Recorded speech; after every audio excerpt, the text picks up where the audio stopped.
everyone, hope you're all well. This is the CPD for week beginning 8th of June. So if you've kind of been following along, then that's where we're up to. And really, I suppose the focus of this one is the integrity of knowledge. It's quite theoretical. Normally, I try and make them a bit more practical, but I'm struggling to do that when we're so distanced from the classroom at the moment. But I think you'll get a few ideas from it that will allow you to apply it into your practice as well when we're back in the classrooms with our students. So I kind of titled it The Integrity of Knowledge, and I hope you'll see why as the session progresses.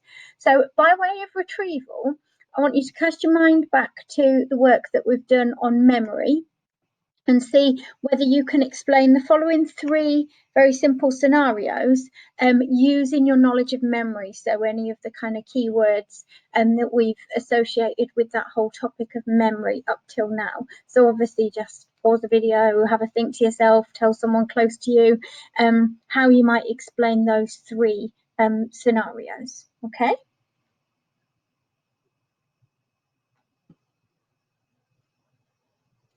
So if we have a think about person A, and I'm sure that rings true for many of us, I can still remember mine from when I was growing up. How come you can remember your phone number from many years ago, but not what you had for tea last Tuesday, for example? Well, this is an example I've talked about before when we've looked at memory. And of course, it's retrieval, it's rehearsal. You've retrieved your phone number many, many times over and over again. Your parents might have even made you learn it off by heart when you were little, you know, in case of emergency or whatever. And therefore you've encoded it into your long-term memory. So it's there and it's been stored. And without any kind of effort, you can retrieve it if asked, but you're not thinking about it all the time. It's just in there in the depths of your long-term memory. And then what about those emotional events, which we haven't retrieved, we haven't rehearsed, we haven't done over and over again? It's only happened the one time, but yet we can remember the real detail of that. So I gave the example of somebody who was proposed to, you know, where you got engaged, or exactly the details of what you were wearing when you went into labour, or those kinds of things, they stick in your mind. Well, in terms of what we know about the science of memory, how can we explain that? Well, we know that there's an emotional, a heightened emotion. And when you have heightened emotion, it seems to help facilitate that learning, that embedding. Now, it can go one of two ways, because that heightened emotion could be stress. And then, yes, you will remember the learning, but in negative ways. And that could then create further problems when you're going into that learning situation. So a real situation of anxiety and stress in a classroom can create those further problems, because you really will store that memory. But it can work with positive emotional experiences as well. So we know there is a link, and it's to do with your sort of links to your fight or flight response and some of the chemical reactions, I suppose, that are going on inside your body all the time. And then person C, who's, let's imagine, a baker, and they no longer have to look at the recipe. They know the method, they know the ingredients. Well, they've rehearsed it so many times. They've done all of those hours of deliberate practice, and it's therefore become automatic, and it's in their long-term memory. And I'm going to come back to that idea of person C later on, where we think about flexible knowledge. But we'll leave it at that for today, for this part. And I've just put that quote at the bottom there again, which I've shared with you so many times now. But memory is the residue of thought. Thinking has to have happened in order for any of those memories. And yes, when we look at that emotional example, we might not think there's that much thought there, but there really must have been. It was just heightened, and it was just facilitated by the emotion that went alongside it. So we're going to keep that idea of thinking and knowledge firmly at the front of our minds when we're thinking about this. So I always show this and try and contextualize what I'm about to say in this. And it's not actually any one of these strands I'm going to talk about when I'm talking about this integrity of knowledge, and really the integrity of our subject or your subjects. But the bits I've highlighted in yellow are where I think it underpins all of these things and all of the things that we are talking about when we talk about effective teaching and effective learning in the students. So I'll refer to having the highest of expectations. And of course, that overlaps with that checking of understanding and ask a student to say it again better, or probing questions, expecting them to elaborate on their answer. So you can see how it does all fit in. But I think it sits underneath everything because it's about our subjects and the integrity of our subjects. So I suppose you could say this is another retrieval because I'm asking you to retrieve a memory essentially. But I just think to yourself, what was the best thing, the thing that you absolutely loved learning about, maybe something that you read, something that you studied in your subject? And that can be at any point. It could be going back to when you were at school, doing A levels, at university. It might be something you've read more recently, but for your subject, what was the best thing that really you absolutely loved learning about? For me, it was when I was studying A level, actually, although I carried it on into at university. But I had a phenomenal RE teacher. There were no gimmicks. The lessons were old school, I guess. So we all had a text, a core text, and we would have read some, discussed it, made notes with loads of quality explanation. And one of the papers that I had to study for A level RE was the Islam paper. And I found it fascinating. And that was absolutely, that is the thing I loved learning about. I still do now, to be fair. And I remember the rich world that kind of opened up as I learned more and more about Islam. So we went right back and we looked at what pre-Islamic Arabia was like and what were the conditions at the time before Muhammad came along. And we looked at the examples of Islamic architecture and why they were the way they were. And what we always did is we always went to the original text, well, translated because we couldn't read Arabic, although one girl in my class could. But you always went to the original text and then you unpicked it and you explored it. And then I remember learning quotes, loads of quotes from either the Quran itself or from the Hadith, which are like the sayings of the Prophet. And then it all built together. So, okay, so Muhammad said that, so that's why they follow that rule. And that's why that was so controversial, because that's what was happening in pre-Islamic Arabia at the time. And it was just this rich knowledge, and it developed my schema, and I found it fascinating. But what I also found was that it was really powerful. So whenever at the time, but also even now today, I can't help myself, if I come across examples of Islamophobia, like misconceptions, misunderstandings about the religion, I have in like an armory quotes and knowledge and examples from the Islamic faith that can say, no, that's not quite true. So if I hear people say, mainly because of media representation, that Islam is kind of women hating and they oppress their women, I can, without even thinking about it, because it's in my long-term memory, it's absolutely secured there from when I was expected to memorize and recall and retrieve these quotes. I can say, yeah, but there's a hadith that says paradise is at the foot of your mothers. Or I can say, oh, but that a really important Islamic scholar, what, said that, yes, okay, there's the dress modestly rules in place for Muslim women, but one woman's straitjacket is another woman's coat of armor. And that Muslim women actually find that modest dress code really empowering. Now that I think is empowering. The knowledge itself is the powerful bit and the bit that actually gets you excited. And it is the same for our students as well. Or it's our job to make it that way for our students. And there doesn't need to be any gimmicks. We don't need to offer them some sort of incentive to engage with the learning. The learning and the knowledge is the bit that is worthy. And that's what I mean when I'm talking about the integrity of our subjects. You'll see on there, and I know this is a really privileged position, but when I was studying A-level RE, our school did a trip to Israel and Jordan. And that, again, that was that building up of that rich tapestry of understanding Islam, because you can visit an Islamic country like Jordan and you can see the mosques, and you can see in Jerusalem the interplay between Christianity and Judaism and Islam. And then when you've understood the history of it, it's fantastic. And I know many students won't have that opportunity, but you can still open their eyes to it. So that's my example. Sorry if you've switched off because you're not interested, but I just think that's what we have to hold on to, that the knowledge itself is is the gift, if you like. I know that's a bit cheesy, but it is the gift. So the real focus question, if you like, of this CPD is how do we protect the integrity of our subjects? And so it does overlap or underpin all of the lesson principles that we keep talking about. And I've just thought about a few ways, and I've picked up some of these from different readings that I've done, a couple of good books that I've read recently.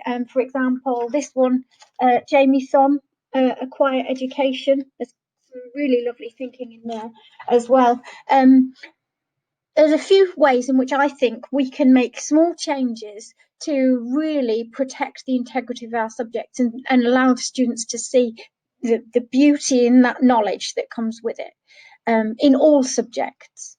So the first one is our classrooms. Now, obviously, I'm not suggesting everybody goes and starts completely radically changing their classrooms, but actually your classroom, presuming you have a static classroom, is the showcase of your subject.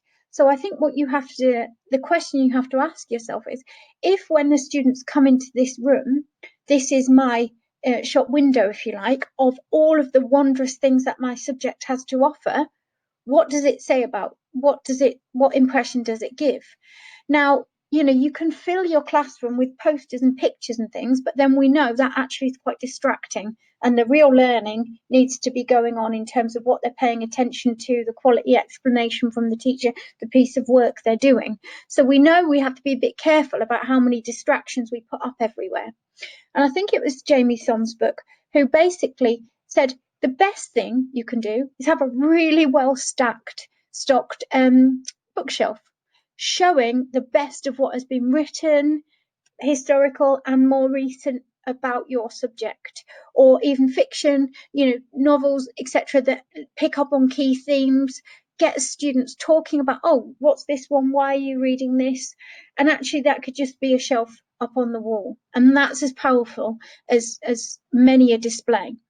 The other thing I think we can do, and many people I know in school have already got this, but it comes back to that idea of high expectations and criteria for excellence, is to have some sort of wall of excellence, or I quite liked this idea of an ethic of excellence. And just examples of really high quality pieces of work. I know people worry then you have to constantly change them.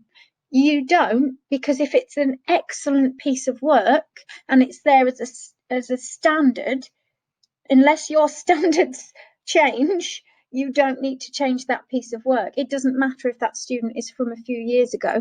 It's what you do with it.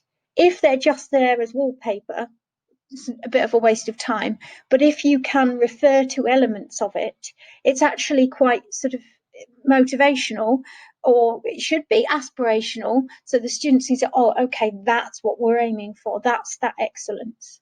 And apart from that, we probably don't need much else on show or in our classrooms, but that's the shop window, isn't it? This is what real quality looks like, and this is where we get that quality from. These are the texts, this is the thinking, this is the reading, and that promotes that reading culture too. So there's a little shift that we can do to protect the integrity of our subjects too. And so that when they come into your classroom, they really feel like, yes, I'm in an English room, or I'm in a maths room, or I'm in an art room, or that's part of it. That's your environment. So then our praise and reward. Now, do not get me wrong. I am not suggesting that we shouldn't praise or that we shouldn't use rewards. Of course we should. And our reward system, we know it's really starting to embed and the students value it. Of course, we need to keep doing that. But there is a message that we need to get to students about the fact that there should be an intrinsic reward, an intrinsic motivation, and that the learning is the good bit. So there's nothing wrong with offering those extrinsic rewards, but never, and we need to be really careful about the language that we use it as a compensation for engaging in the learning. Or if you do this, then you can get this. No, we're not ever learning for that reason. And we have to give that message, however subtly, we have to just keep reinforcing that message. And it's the same with praise. Of course we want to praise, and the power of a praise phone call home to tell a parent how great their child's been that lesson, is phenomenally, important. But in the classroom, we shouldn't praise falsely. It doesn't help anybody. And, you know, if we praise poor quality verbal answers, for example, just because we're glad they've said something, because we've asked them in a cold calling session and, you know, they've said something. If we praise that, oh, great answer, well done, and it actually isn't, we're devaluing our subject, because you know, and many of the other students in the class know, and that's the really dangerous bit, that that wasn't a really great answer. And to protect that integrity of your subject and all of the hard work that's gone into shaping that kind of that knowledge, you can't just accept a, oh, yeah, that was a good answer, when it was absolute rubbish. And that's where the things like, we don't rip the student to shreds, obviously. That's where the strategies like say it again better, could you say that again, but using one of these words that we've discussed. And that's where it maintains highest expectations and it protects your subject. And it's constantly making them see that it's important and it's worth putting that effort in to get it right. And then, and I know this is a really extreme and silly example, really, I'm coming back to my example of Islam actually, but it's about the texts and the reading and the materials, and that would apply to worksheets and anything else that we put in front of the students. And it's about, wherever we can, exposing them to the authentic, to the original, to the real key thinkers, the people that we would read if we're trying to build up some quality knowledge about an aspect of our subject. Of course, we're going to have to scaffold it, break it down. We're not going to just plonk a book in front of people, you know, a sort of scholar's book. But why shouldn't we be exposing them to a paragraph from that scholar rather than the dumbed down textbook version?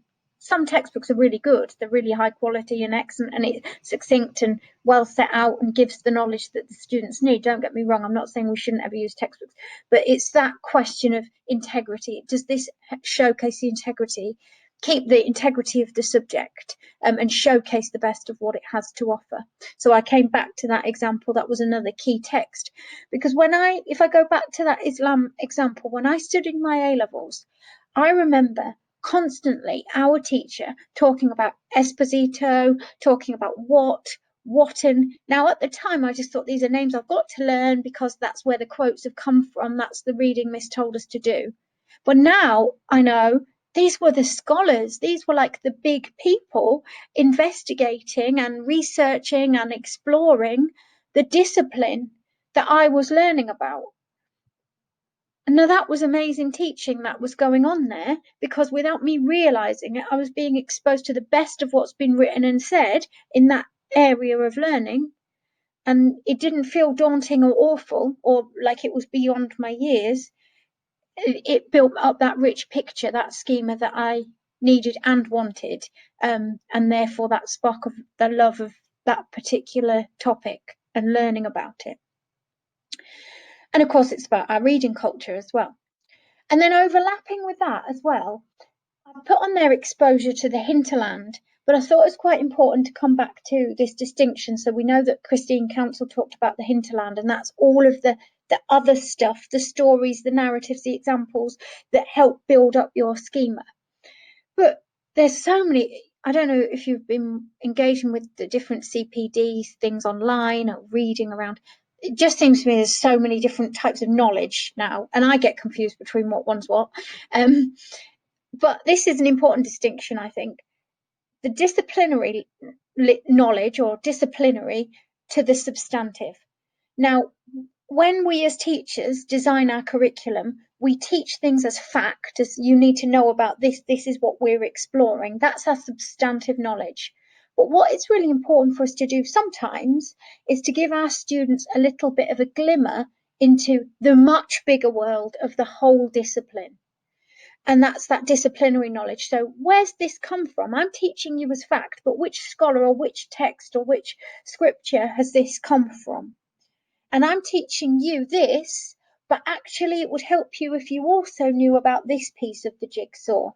And I'm just signposting all the time and getting students to engage with the bigger discipline. I can't teach them in any curriculum the whole of the discipline. in fact, you could never do that. You go and study PhDs and you don't know the whole discipline, do you? You focus on a particular strand. But that idea of where things come from is really useful too. And then the hinterland can also be those extracurricular experiences and opportunities. And I'll go back to my example of going to Jordan and Israel.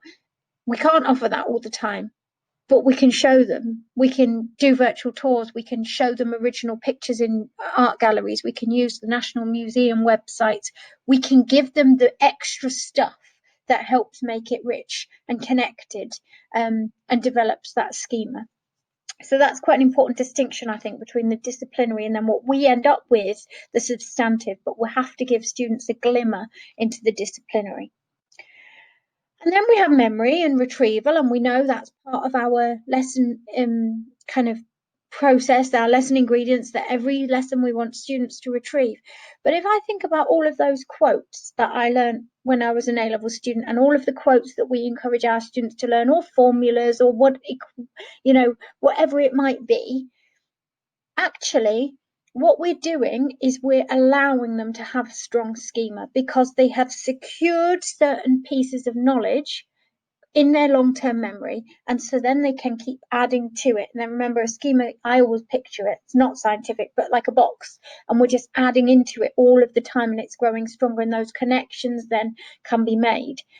And once we expect students to retrieve and use that memory and continually, test them on that, we're helping that encoding, and therefore we're helping them to strengthen and secure their schema. And then I'm going to come back to person C from my retrieval at the beginning. And I'm going to say, let's imagine our baker.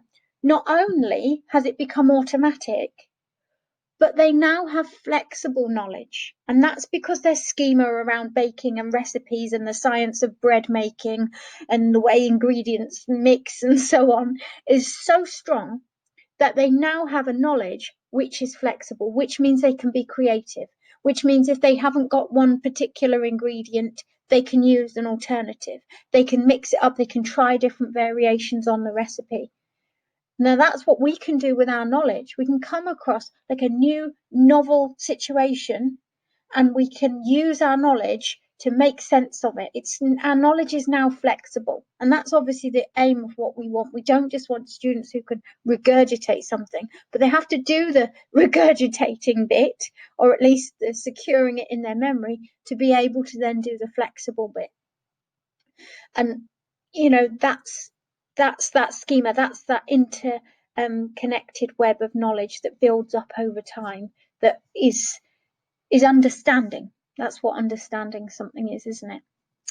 Okay, so we've got that importance of memory and retrieval to help us to allow students to therefore see the value in our subject, because they can see how it all pieces together.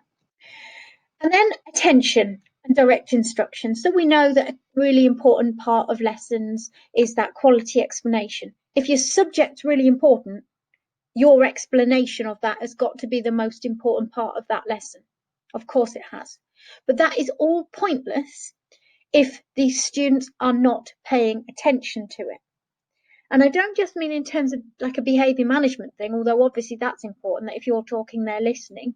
But I also mean in terms of the thought that we put into how we put the information across when we introduce new information, where we put our emphasis when we're explaining things. So we make sure that the student's attention is where we want it to be. And I quite like this quote from Mark Enser, that rather than thinking about what a student will be doing at different points in the lesson, when you're planning, think about where their attention will be and where you want or need their attention to be. Where's the really key piece of information where you need everybody really focusing? Because, and this was something I pulled out of the David Didow CPD that was on the Research Ed recently. People joke, don't they, about women can multitask and men can't. Nobody can multitask. What you can do is you can task switch. And when it comes to learning and thinking, especially, this is the case. So you can't actually think about two different things at the same time. what you can do is you can think about one thing and complete one task, and then if somebody asks you to do something else, you can switch to another. And when we see people multitasking, what they're doing is they're just very quickly switching between two things. With learning, though, that's actually disadvantageous. So if you look at this diagram here, there's a penalty, as he calls it, a switching penalty. When you switch between one task and another, there's a bit of time where you just have to go realign your thinking. What was I doing again? And it's disadvantageous, and it actually causes more mistakes, a loss of time. You're having to reinstate, what was I doing? It's not a good thing. So when we are planning our lessons, we have to think about where we need all the attention on what we're saying or doing, and then break it up, and then over to you. Now your attention's on this.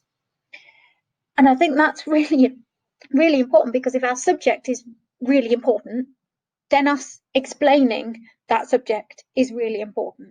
And we mustn't ever forget that. And I don't think we should shy away from saying that to the students. You know, we can do it with a bit of drama, you know, leaning in. What I'm going to tell you now is really fascinating. This has been really important in our understanding of. And grab their attention, not because you're going to threaten them with something if you don't get their attention, but let's think about that intrinsic motivation, the knowledge itself, because they need to know this. They should want to know this. Okay. And by introducing information at exactly the right time, and that's not easy to think it through, but it's about how we work out about chunking that knowledge, chunking that information, we can get students to notice the meaning that we want them to notice, that we want them to really pick up. I've put there as well, and this is not me suggesting that we all have to do this, definitely not. I'm not trying to bring in another thing that everybody has to do. But I quite like it. And it's something that I've seen a few schools talk about. And it's just a simple message to students. When I'm talking, or when anybody in the class actually is sharing an answer, we slant. So we sit up, we lean forwards to show that we're really attentively listening. You activate your thinking because somebody's about to say something and you need to be ready to receive it. You possibly, I mean, I've seen different versions of this. You could expect that they note down what the key information, although you might ask them to do that afterwards. And you track the speaker. And I like the track bit, is the bit I really like, because I think that's just good social skills, that when somebody's talking, you look at them. And if they are moving up and down the classroom, you're moving with them. But to be fair, the research tells us, if you want to draw real attention to a quality explanation, a really key piece of knowledge, stand still, don't pace, because it's not actually the most conducive thing to keeping their attention. But I do quite like that slant idea. And even if you don't want to go down the line of using sort of another acronym, but that idea of when we are meeting our classes for the first time, actually setting out those expectations of, this is how you listen, because what I'm going to be telling you is really important. This is really important knowledge. This is how you listen. I expect to see you looking at me, lean forward, really listening. Because otherwise your quality explanation, lost. Okay. And that brings me to the final bit, which is CPD. So if we really, and this is a bit of a move for us in terms of the way we do CPD in school, if we really want to protect the integrity of our subjects and allow you guys, us, opportunities to always be learning and developing and improving our craft of teaching that subject in a sort of subject specialist way, then our CPD program has to allow for that. And here's a few pieces of research from previous years that supports this idea that actually subject-specific CPD has a greater impact on student progress than generic, that those schools who don't prioritise subject-specific professional development are the ones who have the poorest kind of Ofsted inspection results and the poorest academic performance.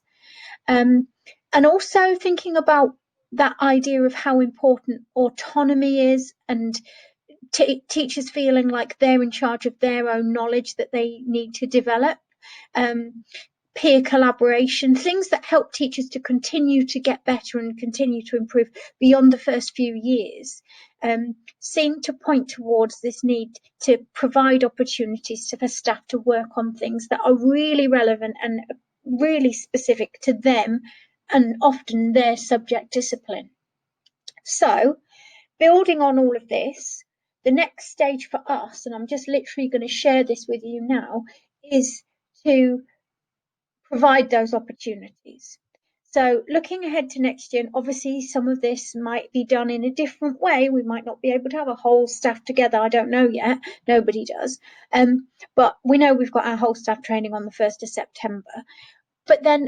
And then again on the 22nd of October, which we think is going to shape up to be a bit of a carousel type thing where we get input on some of the key things that we need to do. So, for example, safeguarding.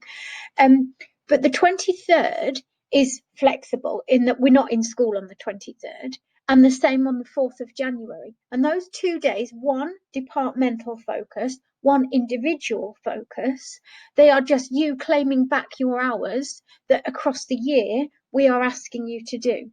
So as a department, we're going to be saying to curriculum leaders, you plan what as a department, subject specialist wise, do you feel you need to work on? Who could you get in? Could you do a twilight session? Are there readings that you want the whole department to be reading and working on outside of your Wednesday afternoon time? And then you're claiming back that day, essentially. And the same for individual. Now, the individual might not be subject specific, but it might be. So some individual teachers might decide to go to a particular conference, and they might go on a weekend, and then this is just them claiming back their hours. They might go to a research ed event, a brew ed on a Saturday morning. They might do reading. They might do webinars, and this is across the year. But the idea is it's what they have identified in talk with their appraiser, obviously, that they need to work on, or they want to work on, and practice things and try it out in their classrooms. And actually, that may be, but it won't always be, that may be subject specific. So that maybe they're going to go and visit somebody in another school who they know has been teaching that thing for an awful lot longer, and they're going to go and they're going to do some joint planning, and they're going to observe a lesson, and then they're going to get a recommendation of a book to read, and they're going to do some reading on it, and then they're going to develop a new resource themselves and try it out in their classroom. And that across the year is going to improve their practice. And that's what they're then claiming their day back for on the 4th of January, where they get to stay in bed. That's the plan, okay? And it's trying to do both things. It's trying to get us together as a whole staff team for key messages and key moving forward with our, Rose and Shine principles, but it's also allowing that autonomy and that focus on the subject-specific nature of training, which I think is our next step as a school. So I'm going to go back just very quickly, and I'm just going to go to this one here. And I know I've been talking a lot, sorry. I hope that's been a little bit of a thinking prompt as to some of the things we might be able to do as a school or in an individual level to change maybe our language, our classroom, the way we do things that really promotes the integrity of the knowledge in our subjects. And by knowledge, I'm appreciating that every discipline has its own knowledge, and that applies to creative, practical subjects as well. And it's about you protecting that and sharing it with the students about just how fantastic and wonderful it is. I think that's me. Have a good week, 2 weeks, and see you all soon.